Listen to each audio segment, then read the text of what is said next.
भगवान श्री कृष्ण की कृपा और आशीर्वाद पाने के लिए श्री कृष्ण जन्माष्टमी का पर्व सबसे उत्तम माना गया है। कृष्ण भक्त इस दिन का बहुत ही बेसब्री से इंतजार करते हैं। इस दिन भगवान श्री कृष्ण के मंदिरों को सजाया जाता है और व्रत रखकर उनकी आराधना की जाती है। मान्यता है कि इस दिन भगवान श्री कृष्ण की पूजा करने से भक्तों की सभी मनोकामनाएं पूरी हो जाती हैं। श्री कृष्ण जन्माष्टमी का व्रत हर साल भाद्रपद माह के कृष्ण पक्ष की अष्टमी तिथि को मनाया जाता है। मान्यता है कि इसी तिथि को भगवान श्री कृष्ण जी का जन्म हुआ था।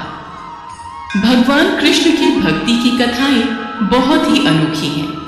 ऐसी ही एक सच्ची भक्ति की कहानी एक गरीब बूढ़ी औरत की है, जिसकी भक्ति भावना से प्रसन्न होकर भगवान कृष्ण ने उसे मोक्ष प्रदान किया और अपने निज धाम ले गए। एक गांव में एक गरीब बूढ़ी औरत रहती थी। उसका आगे पीछे कोई नहीं था। एक दिन उस गांव में एक साधु बाबा आए। उस बूढ़ी औरत ने साधु बाबा का बहुत ही प्रेम पूर्वक आदर सत्कार किया।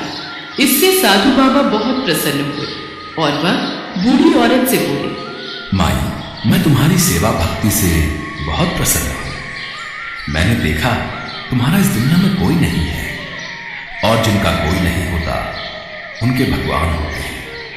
इसलिए मैं ये गोपाल कृष्ण ठाकुर जी आपको देता हूं। आज से ये तुम्हारा बालक है। आज से तुम अपने गोपाल कृष्ण का बच्चे की तरह प्रेम पूर्वक लालन पालन करती रहना। इनके होते हुए तुम बिल्कुल भी अकेली नहीं रहोगी। वो बुढ़िया माई गोपाल कृष्ण की छवि पाकर बहुत खुश हुई। मेरा लड्डू गोपाल दूध पिएगा, माखन खाएगा।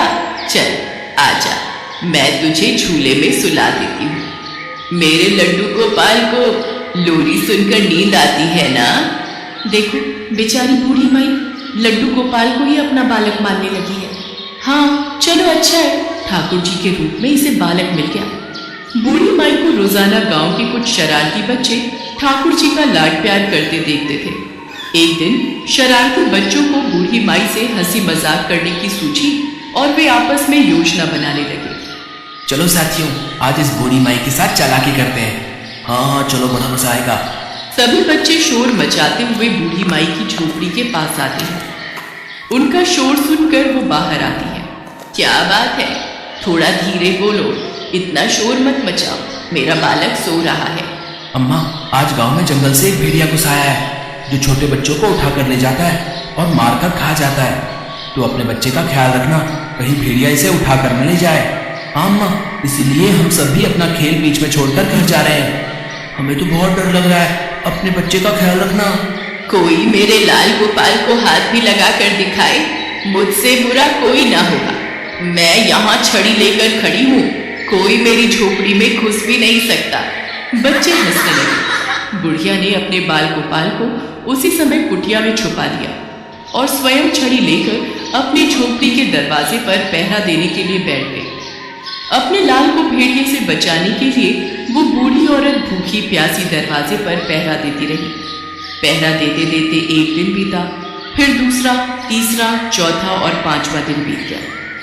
बूढ़ी माई 5 दिन और 5 रात लगातार बगैर पलके झपकाए भेड़िए से अपने बाल गोपाल की रक्षा के लिए पहरा देती रही। कोई मेरे बाल गोपाल को हाथ भी नहीं लगा पाएगा। उसकी माँ अभी जीवित है, जरा देखो, सो रहा है ना। हाँ, मेरा लाल तो गहरी नींद में है। यही झोपड़ी के बाहर बैठी रहूंगी, पर इसे कुछ नहीं होने दूंगी। भोली भाली बूढ़ी मैया का ये भाव देखकर भगवान कृष्ण का हृदय प्रेम से भर गया। मैया, तुम्हारी कोमल भक्ति देखकर तो मेरा मन भी तुमसे मिलने को विचलित है। माई, मुझे तुम्हारे पास आना ही होगा। बूढ़ी औरत की कोमल भक्ति देख भगवान कृष्ण बहुत ही सुंदर रूप धारण कर वस्त्राभूषणों से सुसज्जित होकर बूढ़ी माई के पास आए। उनके पांव की आहट पाकर वो बूढ़ी माई डर गई। अरे ये किसके कदमों की आहट है? कहीं दुष्ट भेड़िया तो नहीं आ गया मेरे लाल को उठाने? मेरी छड़ी कहाँ है? ये रही। मेरे बच्चे को कोई नहीं ले जा सकता। वो भेड़िया भी नहीं ले जा पाएगा। मैया, मैं हूँ, मैं तेरा वही बालक हूँ जिसकी तुम रक्षा करती हो। देखो मुझे। क्या? चल हट, तेरे जैसे बहुत देखे हैं, तेरे जैसे सैकड़ों अपने लाल पर न्यौछावर कर दूं। अब ऐसे मत कहियो, चल भाग जा यहाँ से, तू मेरा लाल नहीं हो सकता। बूढ़ी माई के इस प्रेम को देखकर गोपाल और भी ज्यादा प्रसन्न हो गए और वो बूढ़ी माई से बोले, अरे मेरी भोली मैया, मैं त्रिलोकीनाथ भगवान हूँ। तूने मेरी बहुत सेवा की है, मुझसे जो चाहे वर मांग ले, मैं तेरी भक्ति से प्रसन्न हूँ। अच्छा, आप भगवान हो? मैं आपको 100 प्रणाम करती हूँ। कृपा कर मुझे ये वरदान दीजिए कि मेरे प्राण प्यारे लाल को भेड़िया न ले जाए। ठीक है मैया, मैं तेरे लाल को और तुझे अपने निज धाम लिए चलता हूँ। वहां भेड़िए का कोई भय नहीं है। अच्छा, फिर तो मैं तुम्हारे साथ जरूर चलूंगी। रुको, मैं अपने लाल को साथ ले लूं। इस तरह भगवान श्री कृष्ण उस बूढ़ी माई को अपने साथ निज धाम ले गए। भगवान कृष्ण की लीला भी अद्भुत है। वो अपने भक्तों को कभी कोई कष्ट नहीं होने देते।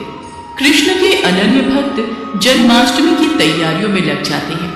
भगवान के जन्म की खुशियां मनाने के लिए युवा और बच्चे गोविंदा बनकर जन्माष्टमी के अगले दिन दही हांडी का आयोजन करते हैं।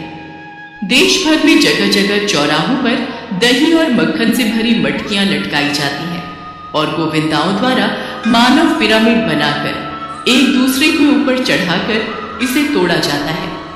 मंदिरों को खास तौर पर सजाया जाता है। मथुरा और आसपास के इलाकों में जन्माष्टमी में स्त्री के साथ साथ पुरुष भी 12 बजे तक व्रत रखते हैं। इसी तरह पूरा देश जन्माष्टमी के त्योहार का आनंद लेता है।